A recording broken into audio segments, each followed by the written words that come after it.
35-40 साल की उनकी बच्चेदानी में से ऑपरेशन करवा के मोस्टली टाइम तो गांठ निकलवानी पड़ती है, लेकिन आजकल काफ़ी ज़्यादा केस क्या हो रहे हैं कि उस गर्भाशय को मतलब बच्चेदानी को बाहर निकलवाना पड़ रहा है। ऐसा क्यों हो रहा है, क्या आप सब लोगों को पता है? एक्चुअली इसका सबसे बड़ा रीजन क्या होता है कि जब भी डिलीवरी होती है तो डिलीवरी के बाद में जो भी गंदा पानी होता है और डिलीवरी के बाद में जो वायु जन्म लेती है शरीर के अंदर, जो प्राणवायु कहते हैं, वो जो दूषित हो जाती है गंदगी की वजह से, उसकी वजह से, और जो गंदगी इकट्ठी हो जाती है उसकी वजह से वो ब्लड, वो खून, वो गंदा पानी रुक के एक जगह और हल्की हल्की छोटी छोटी बूंदों का निर्माण कर लेता है। हल्का हल्की पानी के साथ मिलके, चर्बी के साथ मिलके गांठें बना लेता है, चर्बी की गांठें। जैसे नॉर्मली अपने शरीर में लोगों के शरीर के ऊपर गांठें हो जाती है, तो इस टाइप की ही गांठें बनाने लग जाता है गर्भाशय के अंदर। और वो क्या होती है, वो गंदे पानी की गांठें होती है। पानी वाली जो चर्बी होती है वो धीरे धीरे इकट्ठे होने लग जाती है। उसके बाद में आजकल हमारा खान पान ऐसा हो रहा है कि एक तो प्रॉपर हम डाइट ले नहीं रहे, बहुत खराब डाइट ले रहे हैं, उल्टा सुल्टा कुछ भी खाने लग जाते हैं, कफ वाली चीजें खा रहे हैं। तो जैसे जैसे शरीर में कफ बढ़ता है, यानी कि कफ का जमाव होने लग जाता है शरीर के अंदर, अपने को पता नहीं लगता है।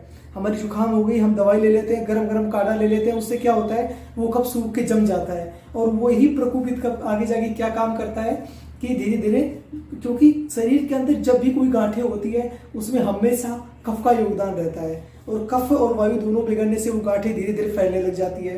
तो धीरे धीरे आगे जाके क्या होता है, कहते हैं कि मेरे पेट में दर्द हो रहा है, चेक करवा लिया पर कुछ भी नहीं आ रहा है, डॉक्टर दवाई दे देते हैं, पेन किलर, तो सही हो जाता है दर्द, उसके बाद में फिर से वही प्रॉब्लम हो जाती है। तो एक्चुअली इसमें प्रॉब्लम क्या होती है, धीरे धीरे गांठें बड़ी होने लग जाती है, और बाद में वो गांठें इतनी ज़्यादा फैल जाती है बच्चेदानी के अंदर कि उस फिर गर्भाशय को, मतलब बच्चेदानी को बाहर निकलवाना पड़ता है ऑपरेशन के द्वारा।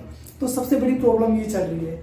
तो मैं डायरेक्ट सोल्यूशन पे आता हूँ कि ऐसा देखो, पहले वाले क्या होता था, पहले वाले लोगों में बहुत कम बच्चेदानी निकलने की दिक्कत आ रही है, गांठें बहुत कम दिक्कत आ रही है। क्यों?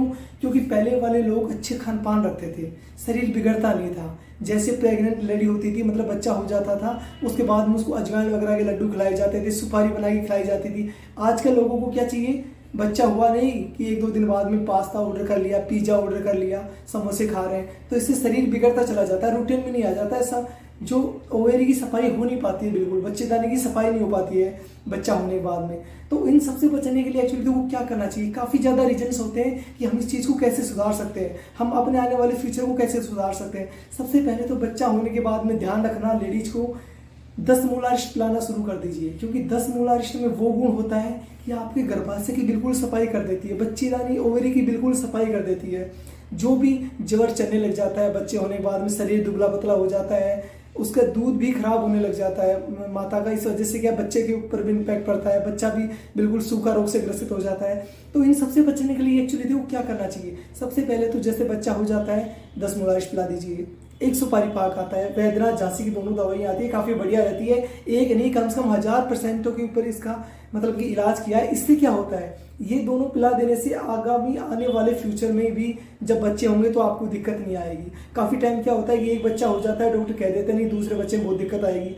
एक बच्चा होने के बाद ही शरीर इतना ज़्यादा कमजोर हो जाता है कि दूसरा बच्चा पैदा करने की हिम्मत नहीं होती है। तो मैंने काफ़ी पेशेंटों में ये दिया है कि ये दोनों चीज़ें देके देखिए, उनसे दूसरा बच्चा जब जन्म लेता है तो वो काफ़ी स्वस्थ और मजबूत पैदा होता है। पहला बच्चा का भी पोषण अच्छे से हो पाता है, क्योंकि जो माता के अंदर दूध उतरता है वो 10 मूलारिष्ट और सुपारी पाक पिलाने से अच्छा दूध होता है, सारी विकार रहित दूध निकलता है उससे। तो स्तन से जो दूध निकलता है विकार रहित निकलता है, और वो सिर्फ इन दवाइयों की वजह से होता है, क्योंकि इन दवाओं से जो भी विकार पैदा होते हैं, प्रसूति रोग जो भी होते हैं, वो सारे विकार नष्ट हो जाते हैं, और उसके बाद में स्वस्थ और सुंदर संतान नेक्स्ट डिलीवरी में पैदा होती है, और ये सारे रोग खत्म हो जाते हैं। नेक्स्ट में भविष्य में होने वाली जो बच्चेदानी पे खतरा रहता है, गांठें होने का खतरा, वो भी खत्म हो जाता है। तो गाइस मेरा जस्ट यही सजेशन है, खान पान बढ़िया रखें। और अगर आपको कहीं भी दिक्कत लग रही है, मतलब कि बच्चे वगैरह होने में, या कोई भी बीमारी है, कोई भी प्रॉब्लम है आपको, तो एक बार आप कांटेक्ट कर सकते हो। आप कमेंट्स करके जरूर बताइए, मैं आपको डायरेक्ट सॉल्यूशन दूंगा, अच्छा सॉल्यूशन दूंगा। तो सबसे पहले तो जैसे प्रेग्नेंट वगैरह होते हैं तो उसमें भी कुछ दवाइयाँ दी जाती है ताकि बच्चा होने में दिक्कत ना आए। बच्चा हो जाए उसके बाद में भी कुछ दवाई दी जाती है ताकि गर्भाशय की, मतलब कि बच्चेदानी की अच्छे से सफाई हो सके और बाद में जाके गांठें ना बन सके। क्योंकि आजकल धीरे धीरे देखो, अभी अपन देख रहे हैं पहले वाली जनरेशन को, क्योंकि उनमें गांठों का कम है, क्योंकि वो अच्छे खान पान वाली है। लेकिन आजकल जो आगे जा रही है लेडीजें, इनमें बहुत ज़्यादा बड़ी प्रॉब्लम आने वाली है, गांठ की बहुत बड़ी प्रॉब्लम आने वाली है। बच्चेदानी निकलवाना ही निकलवाना लास्ट सोल्यूशन रहेगा, क्योंकि ये चीज़ें धीरे धीरे बढ़कर बहुत ज़्यादा खतरनाक रूप ले लेती है। और दूसरा, आजकल लेडीजों में सबसे बड़ी प्रॉब्लम आ रही है वाइट डिस्चार्ज की, तो इसके बारे में अपना नेक्स्ट वीडियो देने वाला हूँ। अच्छे से बताऊंगा आपको क्या दवा लेनी है, कौन सी दवा लेनी है, किस टाइम लेनी है। तो गाइस थैंक यू, ऐसे बने रहिए मेरे साथ में हेल्थ विद आयुर्वेदा में, और आपको हर आने वाली जानकारी अपडेट पाने के लिए चैनल को सब्सक्राइब कर लीजिए, लाइक कीजिए, कमेंट्स करके बताइए अगर आपको कोई भी प्रॉब्लम हो तो। Thank you.